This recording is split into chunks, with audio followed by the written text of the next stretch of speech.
Jadi Al-Quran itu bukan saja maknanya, susunannya itu Pak luar biasa, nggak ada tandingannya.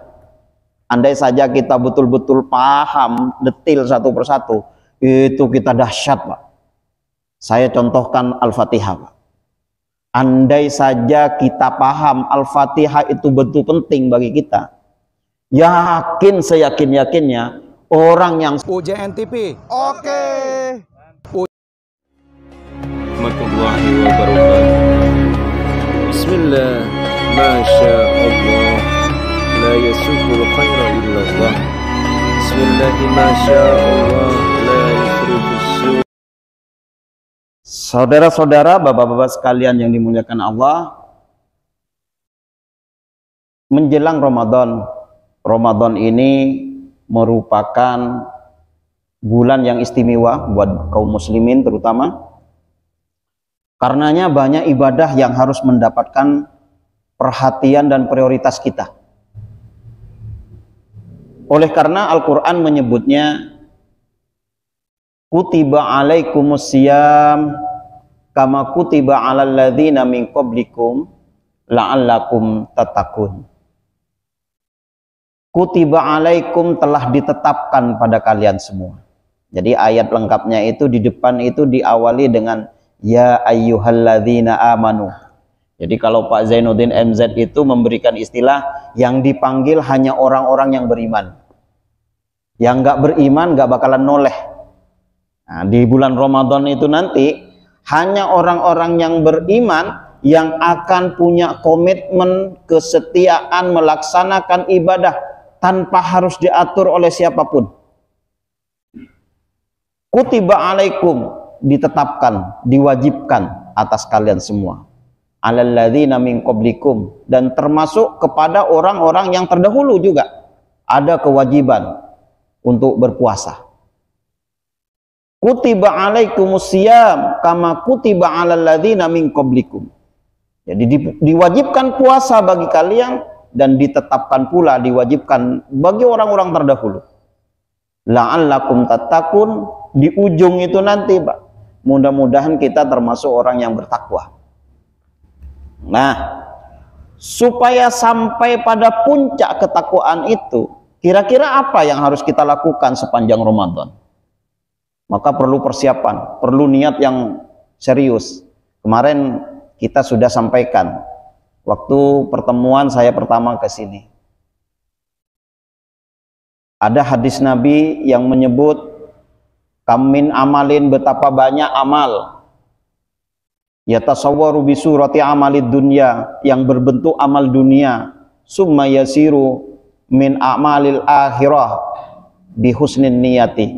Kemudian dia perbuatan dunia ini menjadi amal akhirat karena bagusnya niat. Maka walaupun puasa ini termasuk ibadah akhirat, tapi ini bisa menjadi amal dunia Pak, jika niatnya salah. Makanya hadis berikutnya, kam min amalin yatasawwaru bi surati amalil akhirah summa yasiru min a'malid dunya bisu'in niyah, karena buruknya niat. Oleh karena memasuki Ramadan, tetapkan niat, tangguhkan niat, apa yang harus kita lakukan sepanjang Ramadan. Ada banyak ibadah yang harus kita lakukan sepanjang Ramadan. Ada banyak rahasia sepanjang Ramadan. Selain puasa, di Ramadan ibadah-ibadah sunnah itu nanti dicatat oleh Allah sebagai ibadah-ibadah wajib. Catatannya, statusnya sunnah. Ada ibadah tarawih yang biasa kita lakukan, yang biasanya di awal banyak, makin lama makin ke depan, di ujung di belakang makin sempit, makin gak ada orang, karena bergeser. Penuhnya bukan lagi ke masjid, tapi penuhnya di mall. Ada pergeseran-pergeseran. Kita mesti mempersiapkan sejak dini.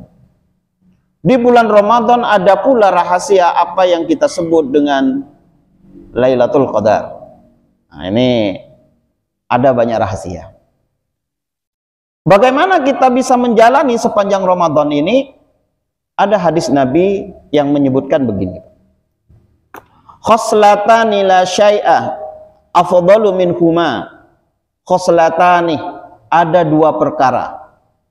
Afdalu minhuma, lebih utama dari yang lainnya. Apa itu?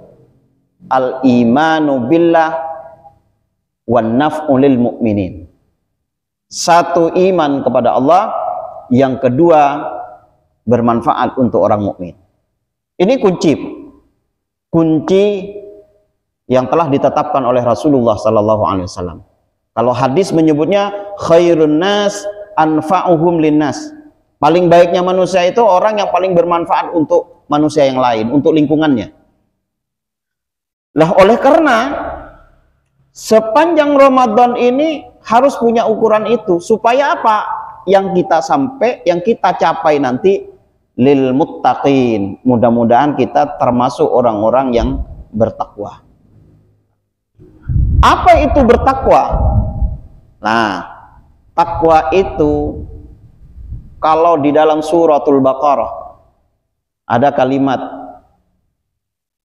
Dzalikal kitabu la raiba fihi hudal lil muttaqin. Nah, jadi ini kalimat pertama dibuka oleh Allah ayat suratul Baqarah ini dengan kata-kata huruf per huruf, Pak. Kalau di dalam tafsir disebutnya Allahu a'lamu bimuradihi, diawali dengan alif lam mim. Jadi kalau di tafsir Allahu a'lamu bimuradihi, Allah yang tahu maksudnya. Tapi sejarahnya, kenapa Allah menggunakan teks yang tidak dimengerti orang? Ini sesungguhnya dalam rangka memancing perhatian bangsa Quraisy yang zaman itu begitu dahsyat, luar biasa memahami sastra. Jadi di sekitar Ka'bah itu hampir setiap minggu ada lomba pidato, lomba pembacakan puisi, lomba orasi, dan lain-lain. Tingkat sastra bangsa Arab zaman itu sangat luar biasa. Maka Al-Quran memulainya dengan kata-kata alif lam mim. Tidak diketahui maknanya, Allah lah yang tahu maknanya. Itu ibaratnya, Pak, andai saja di ruangan ini ribut, ruangan ini berisik gitu, gurunya kemudian pukul meja dengan dengan penghapus misalnya, kira-kira Bapak tahu nggak maknanya itu? Ini nggak ada artinya, dok, mencuri perhatian. Suruh diem dulu, dengerin nih ayat Al-Quran yang akan muncul. Dzalikal kitabu la raiba fihi hudal lil muttaqin. Orang bertakwa. Dzalikal kitab ini yaitu Al-Quran itu. Dzalikal kitabu la raiba fihi, tidak ada keraguan di dalamnya. Hudan lil muttaqin, dan ini menjadi petunjuk, menjadi guidance. Jadi ibaratnya buku pintarnya umat mukmin, umat Islam itu adalah Al-Quran. Maka hudan lil muttaqin, ini Al-Quran petunjuk bagi orang yang bertakwa. Karena dia petunjuk bagi orang yang bertakwa, maka salah satu ciri utama orang yang bertakwa ditaruh di depan oleh Al-Quran, yaitu nggak pernah ragu dengan Al-Quran, nggak pernah mempertanyakan Al-Quran, dan menjadikan Al-Quran sebagai petunjuk.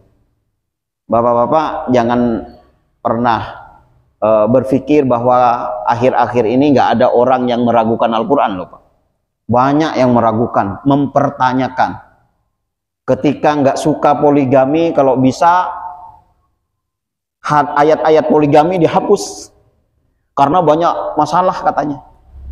Bagi yang suka, oh kalau bisa makin dibangga-banggakan tuh poligami. Nggak perlu pula, karena sudah ditetapkan oleh Al-Quran, sudah menjadi guidance buat kita. Kalau kita nggak mampu menjalankan, ya nggak usah kita banyak bicara, udah kami nggak mampu menjalankan. Misalnya begitu. Karena itu hindari mempertanyakan Al-Quran, meragukan Al-Quran. Karena orang yang bertakwa yang sesungguhnya, la raiba fihi, tidak pernah ragu dengan Al-Quran. Hudal lil muttaqin, dan dia merupakan petunjuk bagi orang yang bertakwa. Ini kalau kita ilustrasikan begini, Bapak. Orang yang meragukan Al-Quran, sesungguhnya dia telah terlepas dari esensi, dari hakikatnya dia sebagai hamba Allah. Karena Al-Quran itu begitu istimewa.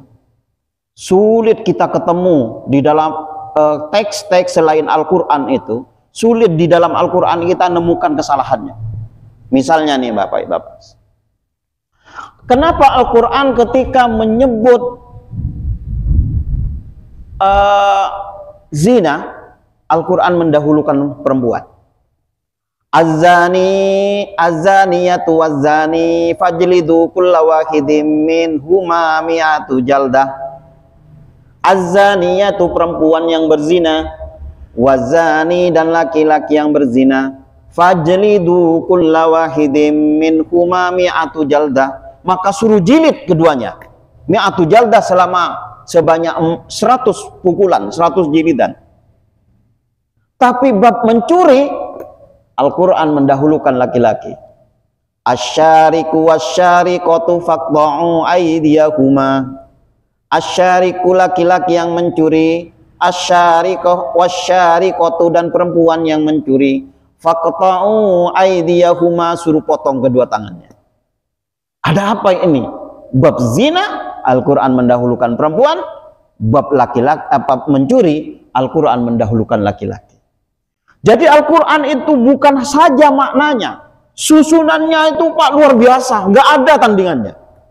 Andai saja kita betul-betul paham detil satu persatu, itu kita dahsyat Pak. Saya contohkan Al-Fatihah Pak. Andai saja kita paham Al-Fatihah itu betul penting bagi kita, yakin, seyakin-yakinnya orang yang sholat pasti khusyuk Pak. Saya contohkan, saya ilustrasikan. Di dalam suratul Fatihah itu begini. Kalau kita perhatikan pergantian kata ganti orangnya, orang kata ganti orang itu Pak, ada kata ganti orang ketiga, kata ganti orang kedua, kata ganti orang pertama. Kata ganti orang ketiga tunggal itu dia. Kata ganti orang ketiga jamak mereka. Kata ganti orang kedua kamu. Jamaknya kamu sekalian. Kata ganti orang pertama saya, jamaknya kami. Gitu ya. Al-Quran menyebut gimana? Alhamdulillahi rabbil alamin. Alhamdulillah, segala puji milik Allah, lillahi milik Allah. Siapa Allah itu? Rabbil alamin, Tuhan yang mengatur alam. Ini kan kata orang ketiga Pak. Dibicarain, ibaratnya siapa Pak Jamal? Oh itu loh rumahnya yang di Seripi 2. Gitu kira-kira Pak. Kan diomongin, beliaunya nggak ada di sekitar kita, kira-kira begitu. Rabbil alamin. Iya siapa? Allah yang Rabbil alamin itu siapa? Ar-Rahmanir Rahim. Itu loh yang maha pengasih lagi maha penyayang. Iya, siapa Allah itu yang Rabbil alamin dan maha pengasih maha penyayang itu siapa? Maliki yaumiddin. Itu loh yang menguasai hari pembalasan. Diomongin ya Pak. Baru kemudian kalimat berikutnya, iyyaka na'budu, iyyaka, hanya kepadamu, jadi orang kedua. Allah udah jadi orang kedua. Sejatinya kita udah berduaan dengan Allah. Iyyaka, hanya kepadamu ya Rabb. Na'budu, kami menyembah, bukan saya menyembah, bukan a'budu. Nggak boleh egois kita. A'budu, bukan, tapi na'budu, kami menyembah. Wa iyyaka, dan hanya kepadamu ya Rabb. Nasta'in, kami minta pertolongan. Jangan dibalik. Jangan minta tolong dulu baru mau menyembah. Saya kalau lulus di UIN, saya mau puasa Senin Kamis. Puasa dulu Senin Kamis baru minta sama Allah.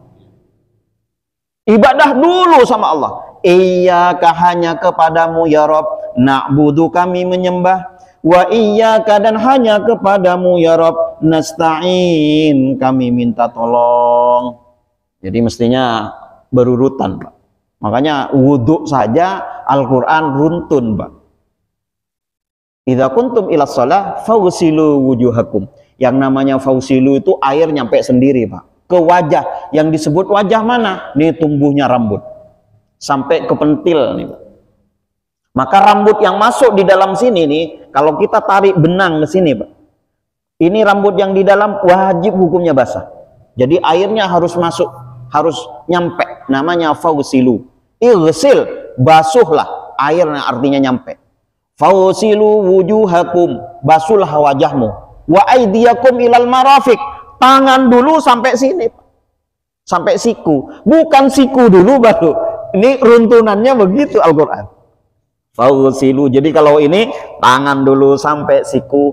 Ingat, siku-siku ini harus dibasuh dulu sebelum dibasuh, diusap-usap dulu. Karena di sini lipatan-lipatan, karena banyak nanti air nggak masuk, Pak. Fausilu wujuhakum wa aydiyakum ilal marafiq, sampai siku. Dilebihkan sunnah.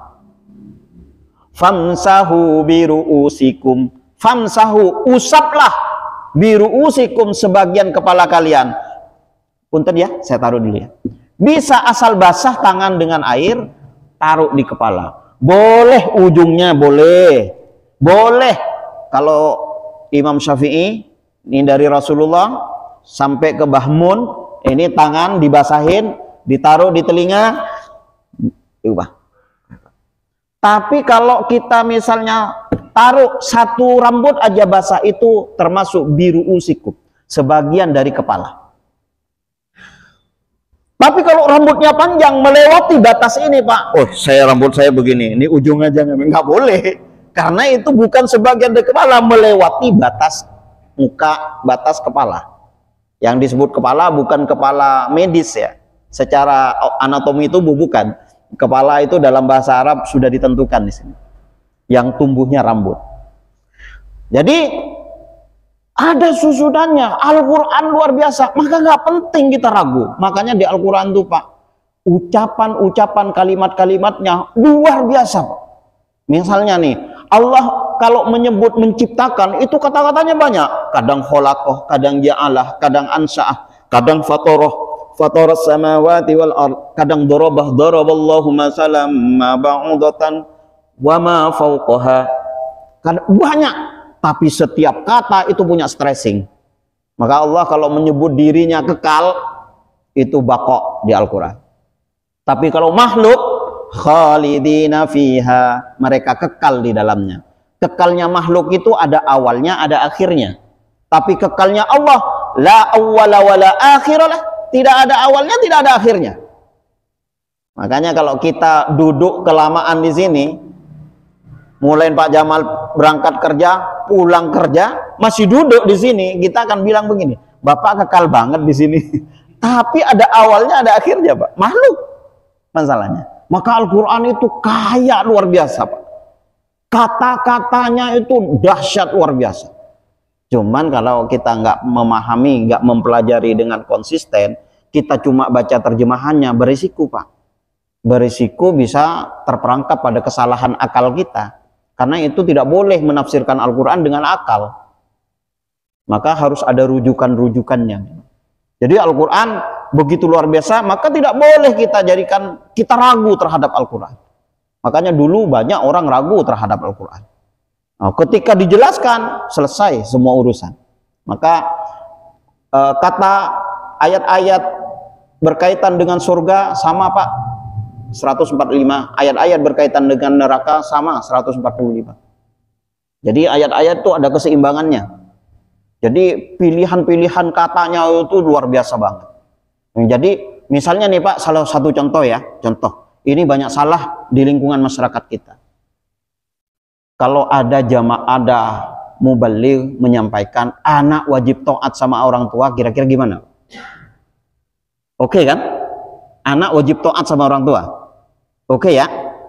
Padahal di Al-Quran nggak ada, Pak. Karena konsep taat itu hanya untuk Allah dan Rasulnya. Ati Allah wa ati'ur Rasul, taatlah kamu kepada Allah dan taatlah kepada Rasul. Wa ulil amri, dan kepada pemerintah. Bila lafzi taatin hanya menggunakan wa dan saja. Apa artinya? Taat ini otoriter, Pak. Mau baik mau buruk, kalau diperintahkan harus dilakukan.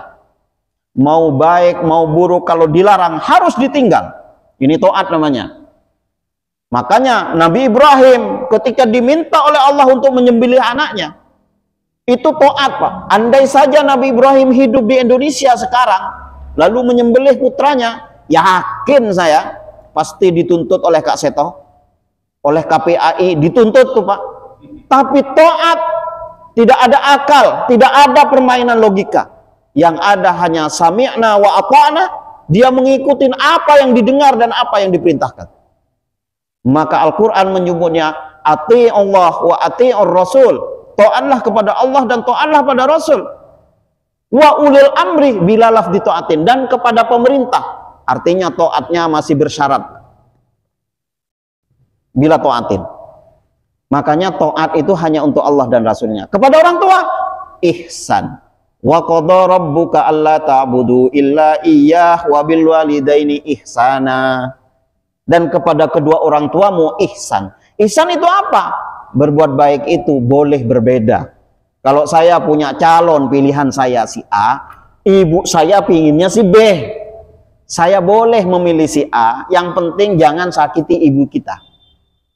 Fala taqul lahuma uffin, jangan katakan pada kedua orang tuanya. Yang penting orang tua jangan disakiti. Ajak diskusi, ajak dialog sampai kemudian mau menerima A sebagai calon kita. Tapi kalau konsepnya taat harus persis sama dengan pilihan orang tua. Padahal Al-Quran menyebutnya tidak.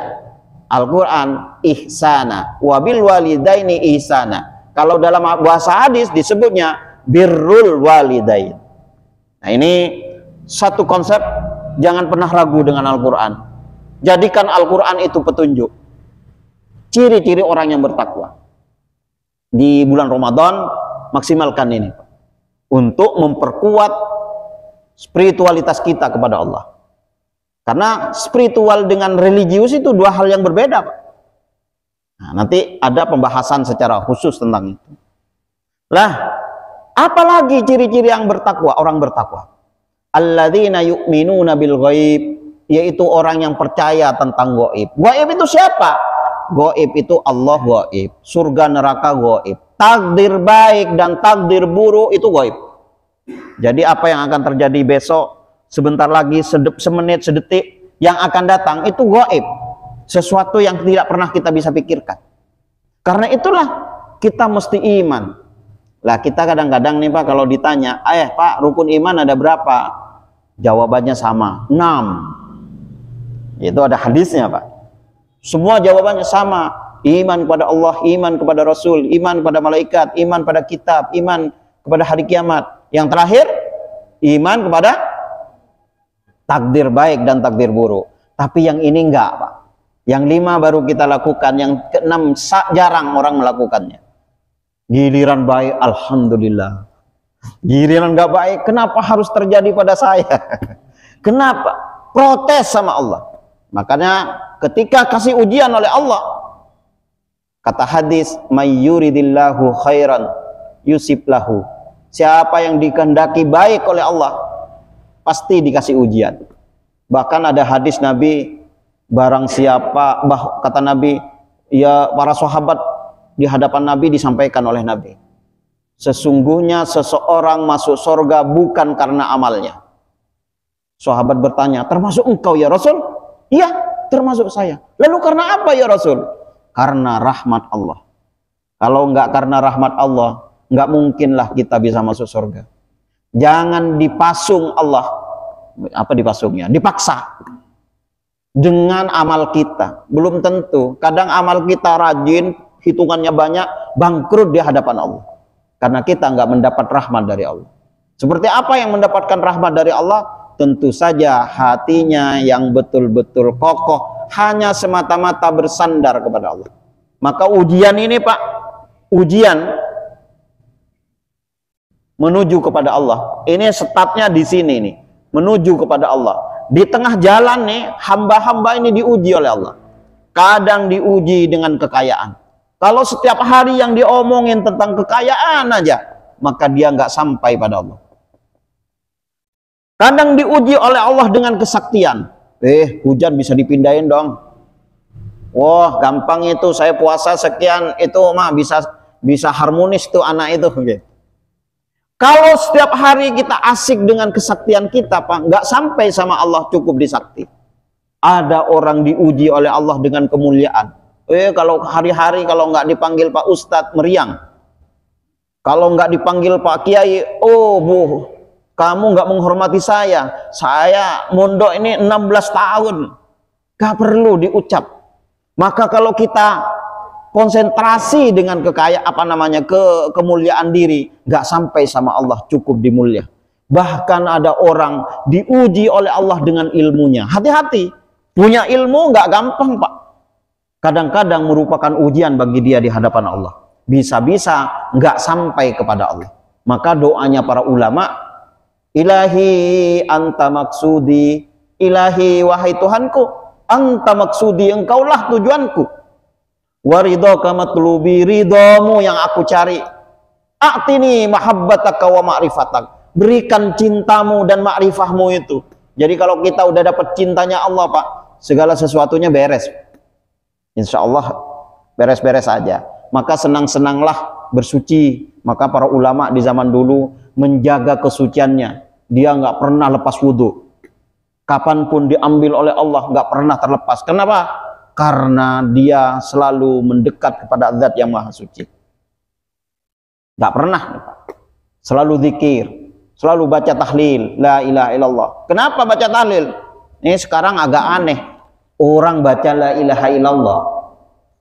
Itu, Pak, orang yang berdosa 60 tahun, kafir 60 tahun, begitu masuk Islam, baca kalimat tauhid, la ilaha illallah, habis dosanya. Sekarang malah dipersoalkan baca la ilaha illallah. La ilaha illallah itu, Pak, kata hadis qudsi. La ilaha illallah hisni. La ilaha illallah itu bentengku. Wa man dakhalahu, siapa yang masuk ke dalam bentengku, amin amin azabi, kata Allah. Aman dari siksaku. Biasakan baca la ilaha illallah, la ilaha illallah, la ilaha illallah. Bahkan Rasulullah menyampaikan, tajdidu imanakum, perbaharui iman kalian. Sahabat bertanya, kaifanu najdidu imanana ya Rasul? Bagaimana cara memperbaharui iman kami ya Rasul? Kata Rasul, fa'aksiru bila ilaha illallah, perbanyak baca la ilaha illallah, la ilaha illallah, la ilaha illallah. Ini di Ramadan, selain kita jadikan Al-Quran rujukan utama kita, membaca Al-Quran jangan pernah berhenti. Ya, tambahlah la ilaha illallahnya. Bahkan Rasul mengingatkan untuk 100 kali setiap hari, supaya membiasakan diri membaca kalimat tauhid. Nah, oleh karena Bapak, gaib ini sesuatu yang akan terjadi. Beriman pada yang gaib itu penting. Karena makanya Nabi Musa ketika pulang dari Madian pulang dari Mesir menuju Madian, sampai di pintu gerbang Madian Allah perintahkan untuk bersujud. Nih diceritain di dalam tafsir Jalalain, Pak. Suruh bersujud. Makanya tradisi ulama kalau beli rumah baru sebelum ditempatin sholatin dulu 2 rakaat, sholat hajat di setiap kamarnya. Supaya apa? Karena boleh jadi saat rumah itu kosong, yang bersembayang, yang bersemayam di sana, yang menempati di sana makhluk-makhluk gaib. Karena kita ini berdampingan dengan makhluk gaib sesungguhnya. Makanya nih pentingnya hati-hati. Jadi yu'minuna bil ghaib wa yuqimunas shalah, selalu mendirikan salat. Jadi nanti diperhatikan betul di bulan Ramadan, sholat kita diperbaharui, ditingkatkan kualitasnya, caranya apa, pahami dialognya di dalam sholat itu. Karena di dalam sholat itu semua itu ada maknanya, Pak. Kenapa harus angkat tangan? Seraya mengucapkan Allahu Akbar, Allah Maha Besar. Ibaratnya Bapak kalau perang, kalau sudah angkat tangan, itu menyerah. Karena itu kita berserah diri pada Allah. Allahu Akbar. Seraya mengucap Engkau Zat yang maha besar ya. Maka kalimat-kalimatnya itu banyak. Allahu Akbar kabira, walhamdulillahi katsira, wa subhanallahi bukratan wa asila. Inni wajjahtu, ini sesungguhnya aku, wajjahtu aku menghadapkan, wajhi wajahku, jiwaku, lilladzi kepada Zat fataras samawati wal ard yang menciptakan langit dan bumi. Jadi ini suatu dialog dengan Tuhan. Jadi kalau kita sudah naik di atas sajadah, kita siap-siap mi'raj ke Sidratul Muntaha. Kita sedang mau menghadap kepada Allah. Maka di situ dipersiapkan betul-betul, di situ disucikan jiwa kita. Jangan pernah mikirin apapun kecuali berduaan dengan Allah Subhanahu wa taala. Makanya Pak, dulu ada ilustrasi nih, anekdot. Ini cerita menarik buat saya ya. Ada santri berjamaah makmum sama kiainya. Nggak tahu kiainya ini tumitnya nginjek kotoran ayam. Nggak ada yang tahu. Begitu sholat itu berlangsung, selesai sholat, salah satu santri itu colek kiainya.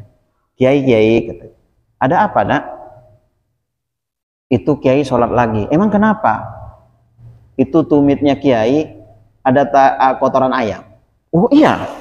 Wah, kalau begitu yang sholat lagi kamu, katanya. Lah emang kenapa kiai? Karena sepanjang sholat kamu mikirin tai ayam. Sekalipun nih Pak, secara fikih ini harus sholat lagi. Ya. Tapi anak ini sepanjang sholat mikirin tai ayam. Tuh gimana cara mengingatkannya, itu kan lah, begitu sholat itu hanya berdua dengan Allah. Makanya kalau sujud Pak, kata hadis Nabi, sab'atu a'zam, 7 tulang yang bersujud. Dahi 1, 2 telapak tangan, 2, 3 lutut Pak, 4, 5 jari-jari kaki harus bersujud. Tidak 5-5-nya, 1 pun nggak apa-apa kata fikih. Jadi punten ya, saya contohin ya, karena ini banyak yang ini. Jangan sampai kayak anak kecil Pak. Punten. Jadi sujud, kalau sudah sujud nih 7 tulang bersujud. Jangan sampai begini. Begini aja nggak sah Pak. Karena tidak bersujud. Yang bersujud itu sab'atu a'zam, 7 tulang. 7 tulang. Jadi ini perhatikan benar. Boleh jadi kalau sholat kita tidak berpengaruh terhadap hidup kita. Kan sholat itu innas sholata tanha anil fasya'i wal munkar. Sholat itu dapat mencegah perbuatan keji dan ingkar. Kalau ada orang rajin sholatnya, boleh jadi sholatnya ada masalah. Bapak kalau sholat 7 tulang itu sujud semua pada. Rasain 7 tulang ini bersujud. Bahkan nanti pada tingkat yang lebih lagi, bukan hanya tulang-tulang ini yang sujud. Nafas yang keluar ini juga bersujud kepada Allah. Bahkan darah yang mengalir pada tubuh kita bersujud kepada Allah. Maka rasanya melakukan sholat sangat berbeda dengan biasanya. Kapan-kapan belajar bareng sama saya. Supaya kualitas sholat kita itu bermakna. Ya pasti ada rujukannya. Jadi ini sholat di bulan Ramadan perbaiki kembali. Kualitasnya diperbaiki lagi. Sholat tarawih, sholat tahajud, sholat tasbih. Nah, sering ya sholat tasbih ya Pak. Kalau nggak bisa setiap hari, setiap malam Jumat, nggak bisa setiap malam Jumat sebulan sekali, nggak bisa sebulan sekali, ya setahun sekali, nggak bisa setahun sekali, ya setidaknya seumur hidup sekali aja. Kenapa?